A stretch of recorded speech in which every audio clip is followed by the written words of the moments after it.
So, what really separates the truly wealthy from, well, everyone else? It's not just about luck, and it's definitely not just about having a high-paying job.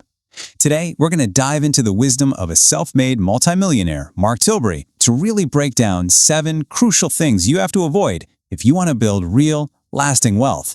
And it all starts with a shift in your mindset. Let's just kick things off with this really powerful piece of advice Mark's mentor gave him. It's this core idea that building wealth isn't about following the crowd. No, it's about being willing to choose a totally different path and making sacrifices now for a much, much bigger payoff later. This one concept, right here, it's the foundation for everything we're about to cover. And that different path, it really presents a choice. So look at these 2 options here. Path A, that's the safe, maybe a little boring, but well-paid job. Your income starts high, sure, but it plateaus pretty fast. Then there's path B. It's challenging, the pay is lower at first, and yeah, you might struggle for a bit, but over time, the earning potential is just explosive. So, which one do you think is the real key to getting rich? Is it the quick cash or the long game? Well, every single self-made millionaire Mark Tilbury knows has chosen path B. And in the next few minutes, we're going to break down exactly why, starting with the very first trap you need to sidestep. Okay, let's dive into our first point because it's a big one. The first thing to avoid is working only for money. I know, it sounds totally backwards, right? But people who chase the highest salary right out of the gate, they're falling into a trap. They're picking path A, and by doing that, they're ignoring the 2 ingredients that actually build wealth. The first of those 2 things is skills. By prioritizing learning over earning early on, you turn yourself into your greatest asset. Think of it like you're building a Swiss Army knife of abilities. Modern high-income skills like copywriting, video editing, coding, these are in huge demand. And the competition, it's not as tough as you'd think, because most people just aren't that good. You master these, you become indispensable. Now for that second crucial ingredient, equity. So what is it? Put simply, it's owning a piece of the pie. It means you own a percentage of a business, so when the business profits, you profit. This is how you stop trading your time for money and start letting your money and your ownership do the work for you. So how do you get it? Well, there are really 3 main ways. The most obvious one is to start your own business, just like Mark did.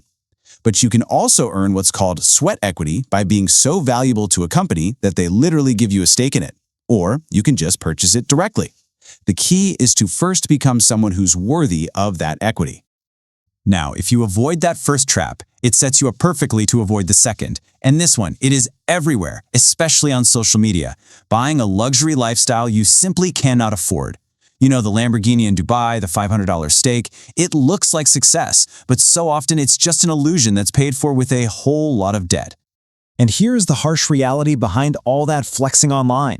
While some people are faking it on Instagram, a shocking 37% of Americans can't even cover a surprise $400 expense. The truth is, it's so much easier to look rich than to actually be rich. Don't fall for that illusion. It really just comes down to this simple difference. The temporarily rich, they buy depreciating items, things that lose value, like flashy cars and designer clothes. But the truly wealthy, they invest in appreciating assets, things that grow in value, like stocks, crypto, and real estate. In the early days, you simply cannot live like a king and build long-term wealth at the same time.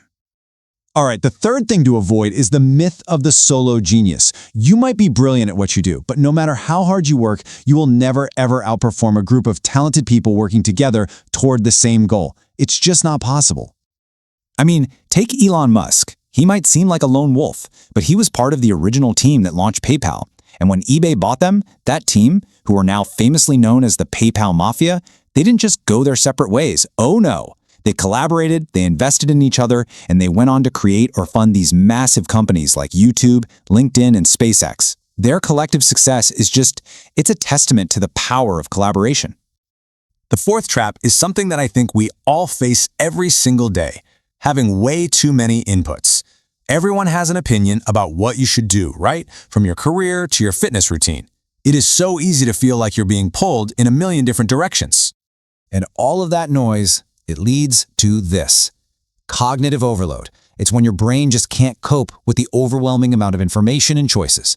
You end up feeling mentally exhausted, which leads to decision paralysis, where you're so overwhelmed you can't move forward at all. You're just stuck. So, how do you fix this? Well, with a simple 3-step filter. First, Define your end destination. What do you actually want? Second, work backward from that goal to map out your path. And third, and this is so crucial, only listen to inputs that help you move along that path. You have to tune out all the noise and tune into the expert advice from people who have already arrived where you want to go. Now, the final 3 traps are all about your mindset. Because at the end of the day, building wealth is an internal game. It's all happening up here. The first of these mindset traps is the ego. So, mindset trap number 5 is being ego-driven.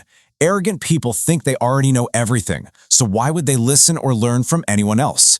This is a silent wealth killer because it blinds you to opportunities and makes you just dismiss the wisdom of people who know more than you do. It makes you forget the iceberg principle. What you know is just a tiny little tip. The real knowledge is always beneath the surface. And that leads us perfectly into the 6th trap.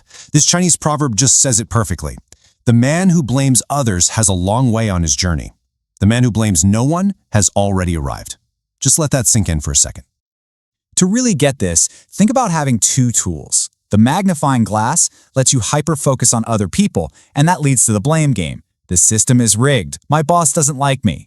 The mirror, on the other hand, it forces you to focus on what you can actually control, your own thoughts and your own actions. To arrive at your destination, you have to pick up the mirror, not the magnifying glass. And our final trap, number 7, is staying static. Your comfort zone. It feels safe, it feels secure, but it's really a self-imposed prison. There's no way out and there is no room to grow.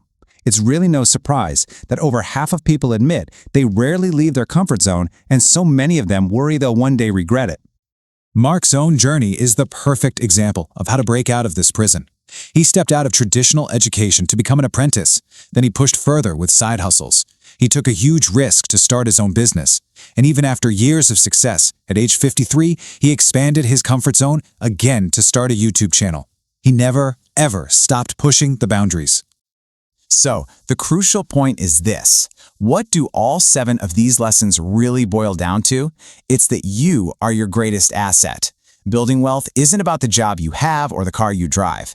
It's an inside game of building your skills, owning your actions, and constantly pushing yourself to grow.